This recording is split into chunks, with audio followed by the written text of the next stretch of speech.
Hello there everybody. Before I show you this clip, and it is a cracker by the way, so stick around. Regarding vaccines, I'm not going to profess to knowing the first thing about them, and people who claim to do so without having an extensive background in this field should be treated with extreme caution.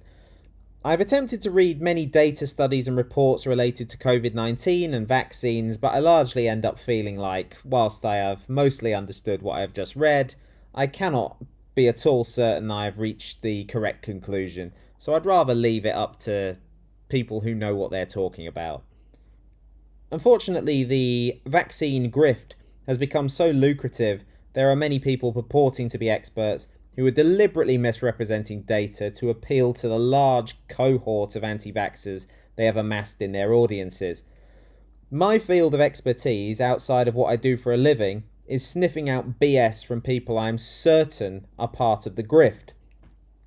This brings me on to Laurence Fox, a total fraud if ever I've seen one, and another chap, like myself, who is completely unqualified to read reports and come to the correct conclusion. Although, by the way, I trust myself far more than I trust Laurence Fox to be able to translate data from a medical report into something people can understand. Because this guy has brains of jelly.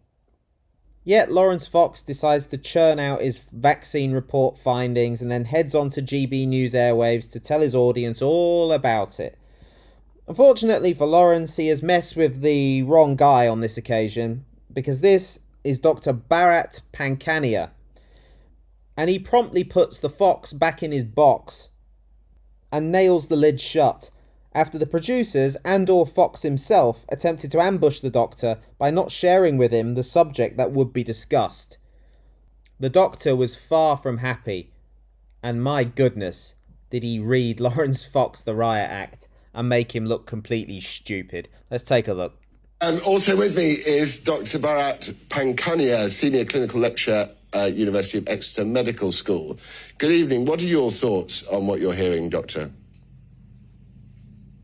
I sometimes wonder why you exist, to be honest with you, because a lot of these things that you spew out just send things that are worrisome to people, not verified, not factual. You just have your own agenda, and that's what I think. You are just spewing out your biased views. That's how I feel about you. I wasn't asking what you felt about me. I was asking you what you felt about the discussion. I feel about you, your statements, and the panelists that you brought together. I was brought up on this program right now, told I'm going to have a one-to-one conversation with you, and suddenly I find myself in a panel. You find yourself in a what, sorry? In a panel discussion. You're not in a panel discussion, you're talking to me. Would you defend, what would you say about the findings of this report? Would you say that they're concerning and they should be looked at, or would you maintain your position that everyone else is a liar?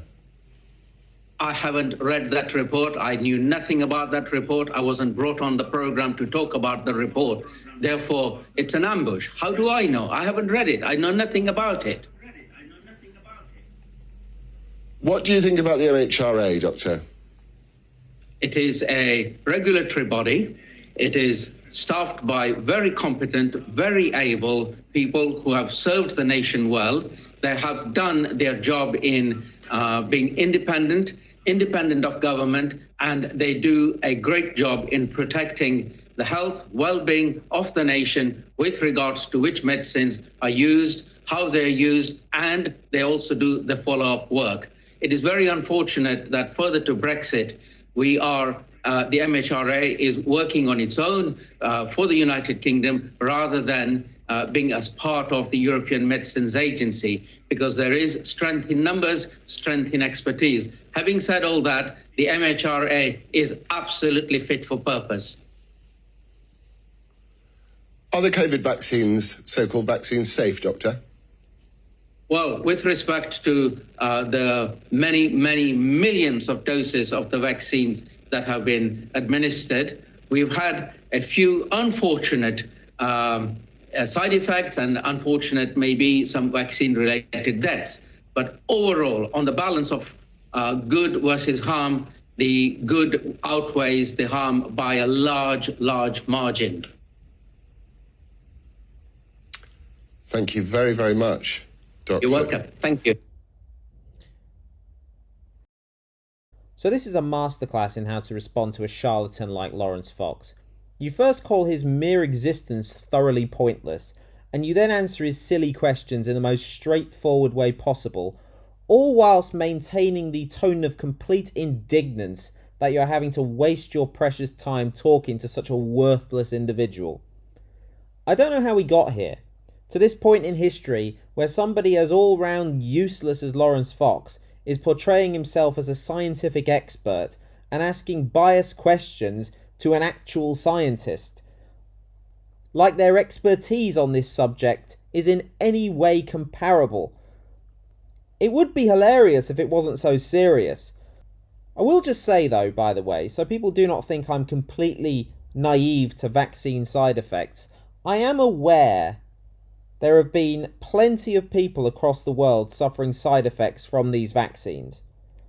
Anybody suggesting otherwise is being disingenuous. And it is important that those people are looked after and compensated, especially the families of those who have lost one of their loved ones. But it is entirely on the government to take charge of this situation, because until they do, the anti-vax gravy train, with the likes of Laurence Fox and John Campbell on board, will keep steamrolling its way down the tracks.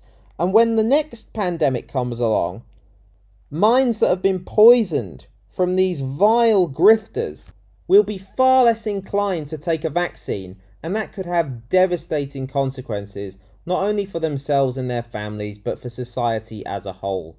And of course, there are wider consequences going forward, because this vaccine distrust won't remain exclusive to COVID vaccines. I firmly expect there will be a rise in parents not wanting their children to participate in the childhood immunisation programme. But anyway, like I say, it is on Parliament to wrestle back control of the vaccine narrative, because at the moment it is completely out of control. And of course, those who are already off the deep end, they cannot be saved. But to the people who are on the fence, it's very important that it is stressed the good of vaccines outweighs the bad considerably. As for Laurence Fox, yeah, I think this clip goes some way to proving the doctor right. The very existence of Fox is completely pointless. Anyway, cheers for watching, thank you very much, and take care. Bye bye.